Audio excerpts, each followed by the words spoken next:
আজকে আমরা দেখব টেসলা কয়েল কিভাবে বানানো যায়।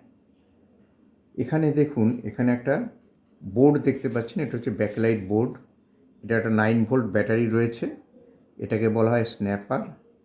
এখানে একটা ট্রানজিস্টার দেওয়া হয়েছে, সেটা হচ্ছে 2222, ঠিক আছে, PN2222। এখানে একটা আমি সুইচ লাগিয়েছি। আচ্ছা, এখানে একটা এলইডি লাগানো রয়েছে, আর সার্কিটের মধ্যে আমার পজিটিভটা এখানে যাচ্ছে, সেখান থেকে এই সার্কিট হয়ে গেছে।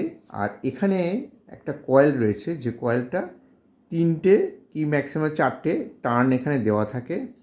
আর এইখানে আপনারা যেটা দেখতে পাচ্ছেন, এইখানে মোটামুটি আমার 750 থেকে 800টা টার্ন দেওয়া রয়েছে। এরপরে যখন আমি এখানে সুইচ অন করব, আমার এইখানে এটা এলইডিটা এখানে জ্বলবে। এলইডিটা জ্বলছে কিভাবে? এখানে কিন্তু উল্টোভাবে এলইডিটা লাগানো রয়েছে, অর্থাৎ প্লাসে লাগানো নেই, এটা উল্টোভাবে লাগানো রয়েছে এবং লাইটটা জ্বলবে। লাইটটা জ্বলা মানে আমার সার্কিটটা এখন কাজ করছে। এখানে দেখুন একটা অ্যালুমিনিয়াম লাগিয়েছি, কারণ এই ট্রানজিস্টারটা খুব গরম হয়ে যাবে, এটাকে হিট যাতে না হয় সেই জন্য একটা এখানে আমার দেওয়া রয়েছে, একটা অ্যালুমিনিয়াম প্লেটকে এখানে লাগিয়ে দিয়েছি।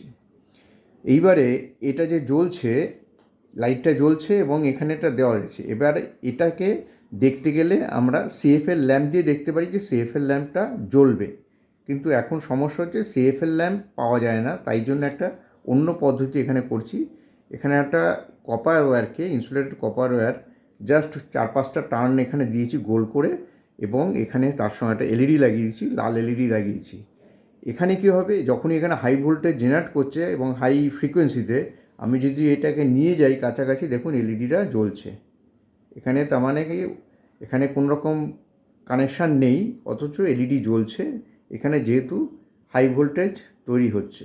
তো এইটা হচ্ছে টেসলা কয়েল। আমি এখানে নিয়ে যাচ্ছি, এখানে এলইডিটা জ্বলছে, আমি তুলে নিয়েছি, তাও এটা এলইডিটা জ্বলছে। নমস্কার।